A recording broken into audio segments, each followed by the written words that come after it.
नमस्कार मंडळी, स्वागत आहे तुमचं सगळ्यांचं आपल्या लाडक्या यूट्यूब चॅनलवरती। तर आजच्या व्हिडिओमध्ये आपण जाणून घेणार आहे तुमच्या आवडत्या मालिकेची संपूर्ण अपडेट। त्याच्यामुळे व्हिडिओ शेवटपर्यंत बघा आणि चॅनलवरती नसेल तर चॅनलला सबस्क्राईब करायला अजिबात देखील विसरू नका। नयनताराने वाजवली चक्क आता आपल्या कंबळीच्या कानाखाली, तर दुसरीकडे मात्र ऋषी आणि नयनतारामध्ये होणार जोरदार भांडण।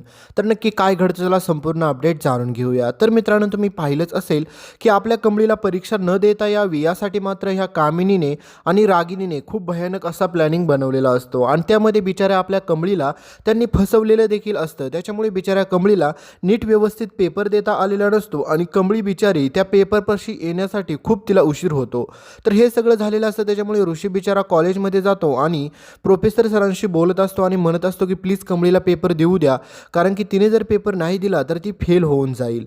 तर हे सगळं ऐकलं तरी देखील मात्र आता तुम्हाला माहितीच आहे की त्या शाळेमधला प्रिन्सिपल पण ऐकाय तयार होत नाही, कारण की हे सगळे कामिनीने मॅनेज केलेलं असतं। तर दुसरीकडे मात्र आता कंबळीला पेपर देता येत नाही हे पाहून मात्र अनिकाला प्रचंड आनंद झालेला असतो। अनिका म्हणते की मला फेल करायला निघाली होती, आता स्वतःच फेल होऊन जाणार आहे। तर कंबळीला आता कसं बसं शेवटच्या 1 तासामध्ये आपल्या ऋषीमुळे पेपर भेटतो आणि पेपर भेटल्याच्या नंतर मात्र कंबळी आपला पेपर एवढा भयानक लिहिते की याबाबत मात्र अनिकाला थोडी पण खबर नसते। तर अनिकाला मात्र आता त्या कंबळीबाबतच्या पेपरला विरोध करत असते, पण आता तुम्हाला माहितीच आहे की शेवटी आता ऋषी तिथे आलेला असतो, त्याच्यामुळे पेपर द्यावाच लागतो। तर दुसरीकडे मात्र आता सगळ्यात मोठा राडा होणार आहे, म्हणजेच नयनतारा आणि रोहितमध्ये। तर रोहित आता ज्यावेळेस मात्र ठरवतो की आता काही जरी झालं तरी आईला मला ऋषीबद्दल काही ना काही गोष्टी सांगितल्याच पाहिजेत, कारण की जर आईला मी सगळ्या गोष्टी सांगितल्या तरच मात्र ऋषीला ऑफिसला येणं ऋषीचं बंद होईल आणि ऋषी एकदा ऑफिसमधून बाहेर पडला की माझा मान सन्मान त्या ऑफिसमधला परत पहिल्यासारखा मला भेटेल।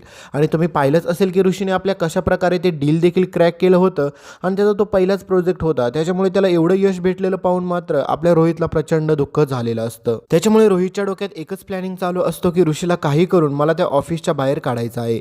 एकदा का ऋषी त्या ऑफिसच्या बाहेर पडला की त्याच्यानंतर मात्र मग सगळं काही ऑफिस माझ्याच ताब्यात येईल, नंतर माझ्यावरती कोणी ना नजर ठेवायला असेल ना कोणीच काही करायला असेल। पण बिचारा ऋषीच्या मनामध्ये असं काहीच नसतं, तुम्हाला माहीत आहे, कारण की ऋषीला असं वाटत असतं की रोहितने देखील माझ्यासोबतच ग्रोथ व्हावं आणि आम्ही दोघांनी मिळून ही कंपनी अजून पुढे घेऊन जावी। पण रोहितच्या मनामध्ये खूप कपट आणि पाप असतं हे तुम्हाला समजलंच असेल, कारण की त्याने कशाप्रकारे त्या दुधामध्ये गोळ्या मिक्स करून आपल्या ऋषीला त्या ऑफिसपर्यंत येण्यासाठी थांबवण्याचा प्रयत्न देखील केला होता। पण बिचारी आपली राधिका एवढी चांगली होती की तिने मात्र ते ऋषीला दूध न दिल्यामुळे ऋषी तिथे पोहोचू शकला।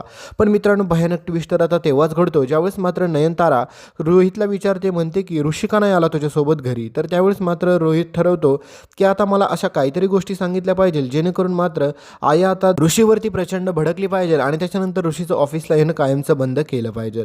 तर आता रोहित सांगतो की अगं आई, तुला माहीत आहे का, ऋषीला कोणत्या तरी मुलीचा कॉल आला, त्याच्यामुळे ऋषी इथून थेट डायरेक्ट तिकडे निघून गेला। तर त्यावेळेस मात्र आता नयनतारा विचार करत असते की ऋषीला कोणत्या मुलीचा कॉल आला असेल। तर त्यावेळेस मात्र रोहित म्हणतो की दुसरा कोणत्या मुलीचा कॉल येणार आहे, डायरेक्ट त्याला कंबळीचा कॉल आला होता म्हणून तो तिकडे निघून गेला। आणि तुम्ही पाहिलंच असेल की तर मुळात मात्र आपल्या ऋषीला कंबळीचा कॉल आलाच नव्हता, कारण की आपल्या निंगीने ऋषीला कॉल केला होता आणि सांगितलं होतं की ऋषी सर कंबळीला पेपर देता येत नाही कारण की त्याचं हॉल तिकीट हरवलेलं आहे। तर आता हे सगळा प्रकार घडल्याच्या नंतर मात्र अन्नपूर्णा आजींना देखील कळतं की कंबळीला कोणत्या ठिकाणी सामोरं जाऊन इथपर्यंत पोहोचावं लागलेलं असतं, कारण की तुम्ही पाहिलंच असेल की ज्यावेळेस मात्र कंबळीची आणि त्या मुलाची भांडण चाललं होतं त्यावेळेस मात्र आपल्या अन्नपूर्णा आजी देखील त्या ठिकाणी होत्या, त्यांनी देखील हा सगळा प्रकार पाहिला। तर आता कंबळीला परीक्षेला बसता येत नसतं, त्यासाठी ऋषी सर त्या कॉलेजमध्ये जाऊन प्रोफेसर सरांशी मध्येच प्रिन्सिपल सरांशी बोलत असतात। दुसरीकडे आता कंबळीला त्या पेपरला बसता यावं नाही यासाठी कामिनी आणि रागिनीने पूर्ण प्रयत्न केलेले असतात। पण आपली अन्नपूर्णा आजी त्या ठिकाणी जाते आणि म्हणते की मला माहीत आहे की ह्या मुलीला उशीर का झाला इथे पेपरला येण्यासाठी, कारण की मी स्वतः डोळ्यांनी पाहिलं तिचं हॉल तिकीट कोणीतरी चोरलं होतं आणि तेच ती घेऊन इथपर्यंत पोहोचलेली आहे। तर हा सगळा प्रकार समजल्याच्या नंतर मात्र आता कंबळीला फायनली पेपर देता येतो आणि कंबळी फक्त पेपरच देत नाही तर त्या कमी वेळामध्ये देखील कंबळी एवढा पेपर लिहिते की काही सांगायलाच नको, कारण की अनिकाला कळतं की आता तिचा काहीच थारा लागणार नाहीये। तर दुसरीकडे मात्र बिचाऱ्या ऋषीला असं वाटतं की आता फायनली सगळं काही सॉल्व्ह झालं, आता त्याच्यानंतर मी आरामात माझं काम करू शकतो। पण तुम्हाला माहितीच आहे की ह्या रोहितने किती मोठा मूर्खपणा करून ठेवलेला असतो, कारण की नयनताराला ऋषीच्या विरुद्ध खूप साऱ्या गोष्टी सांगितलेल्या असतात आणि ते रोहित देखील हे देखील म्हणतो की ऋषी ऑफिसमध्ये फक्त तुला वाटत असेल आई कामं करतो तर कामं कमी आणि त्या कंबळीसोबत जास्त बोलत बसतो। तर हे सगळं प्रकार कळाल्याच्या नंतर मात्र आता काही जरी झालं तरी नयनतारा ठरवते की आता मी ऋषीला सोडणार नाही। तर ऋषी ज्यावेळेस मात्र घरी पोहोचतो त्यावेळेस मात्र ऋषी आनंदात घरी पोहोचलेला असतो, कारण की कंबळीला पेपर देता आलेला असतो, त्याच्यामुळे ऋषीला आनंदच झालेला असतो। तर ऋषीला आनंदात पाहून मात्र नयनतारा ऋषीला विचारते की का तू एवढा उशीर का झाला तुला घरी यायला आणि तू कुठे गेला होता। होता. तर हे सगळे विचारल्याच्या नंतर मात्र ऋषीला देखील समजतं की आईला काही ना काही सत्य समजलं, त्याच्यामुळे खोटं बोलण्यात काहीच अर्थ नाही आहे. तर ऋषी देखील आता खरं सत्य सांगून टाकतो आणि म्हणतो की मी शाळेमध्ये गेलो, कॉलेजमध्ये गेलो होतो जरा. तर हे सगळं कशासाठी केलं होतं तू ऋषी? तर हे बोलल्याच्या नंतर मात्र आपला विचार ऋषी म्हणतो की का गं, थोडासा प्रॉब्लेम झाला होता म्हणून गेलो होतो. तर त्यावेळेस मात्र नयनतारा सांगते की ऋषी, मी तुला खूप वेळा सांगितलेलं आहे त्या कमळीपासून लांब राहा. त्या मुलीचा आणि तुझा काही संबंध नाही, कारण की त्या मुलीने तुला फसवलं आहे. त्याच्यामुळे तू जर परत तिकडे गेला पण तू असं ऐकणारच नाही. आता त्यासाठी मला काही ना काहीतरी मोठी ॲक्शन घ्यावी लागेल. तर आता पुढे तुम्हाला इंटरेस्टिंग गोष्ट हीच पाहायला भेटणार आहे मित्रांनो, कारण की तुम्हाला माहीत आहे का, नयनतारा ऋषीकडून शब्द मागते आणि म्हणते की मला तू शब्द दे की कमळीसोबत तू कोणताच संबंध ठेवणार नाही ना, ही तिच्यासोबत कोणती मैत्री ठेवणार.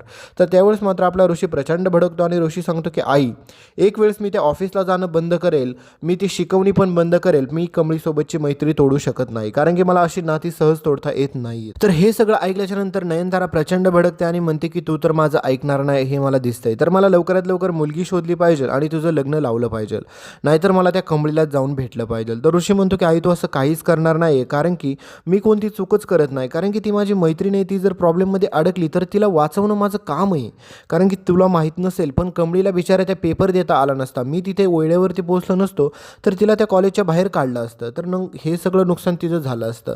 त्याच्यामुळे मी हे सगळं केलं आहे, त्याच्यामुळे मी काही चुकीचं केलं असं मला वाटतच नाही. पण आता नयनतारा प्रचंड चिडलेली असते, त्याच्यामुळे नयनतारा प्रचंड भडकलेली असते. तर नयनतारा चक्क आता आपल्या कमळीला भेटणार आहे आणि तिच्या कानाखाली मारणार आहे. कारण एकच, फक्त तू ऋषीपासून लांब राहा, कारण की तुझा आणि ऋषीचा आता काहीच संबंध नाही.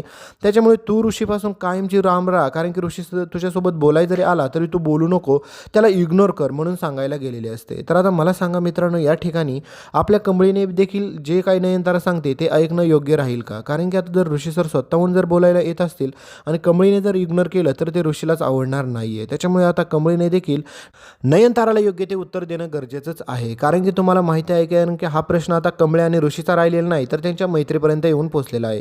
तर ऋषीच्या मनात एकच गोष्ट असते, ते म्हणजे फक्त कमळीसोबत लग्न करणं. कारण की त्याचं हे स्वप्न असतं की कमळी खूप शिकली पाहिजे, खूप मोठी झाली पाहिजे आणि शेवटी लग्न माझ्यासोबतच झालं पाहिजे, कारण की माझं प्रेम आहे कमळीवरती. पण आता नयनतारा यांच्या प्रेमाला किती ॲक्सेप्ट करेल हे तुम्हाला पण चांगलंच माहीत आहे. तर दुसरीकडे मात्र आता कामिनी रागिनी यांची तर चांगलीच जिरलेली असते, कारण की कमळीला पेपर देता आलेला असतो. पण ह्या पुढे पण खूप कुटाने करायचं ठरवतात, कारण की कमळीने जो पेपर लिहिला आहे तो फाडून फेकून द्यायचा हे देखील यांनी ठरवलेलं असतं. तर आता मित्रांनो, ज्यावेळेस मात्र आपल्या ऋषीची आणि कमळीचं बोलणं होणार असतं त्यावेळेस मात्र कमळी आता ऋषीसोबत बोलायचं बंद करते. त्यावेळेस मात्र ऋषी प्रचंड भडकतो आणि नयनताराला म्हणतो की आई, हे जे काही तू केलंय ना ते अजिबात देखील बरोबर नाही आहे. त्याच्यामुळे मी तर तुला कधीच माफ करू शकणार नाही या गोष्टीबाबत. त्याच्यामुळे तू लक्षात ठेव की एक वेळ अशी येईल ना की तुला त्या कमळीचे पाय धरावे लागतील आणि तुला देखील वाटेल की कमळीपेक्षा चांगली मुलगी माझ्या आयुष्यात दुसरी असूच शकत नाही. तर आता पुढे हेच पाहायचं आहे की आता कमळी आणि ऋषीच्या लग्नाला नयनतारा परवानगी देईल का?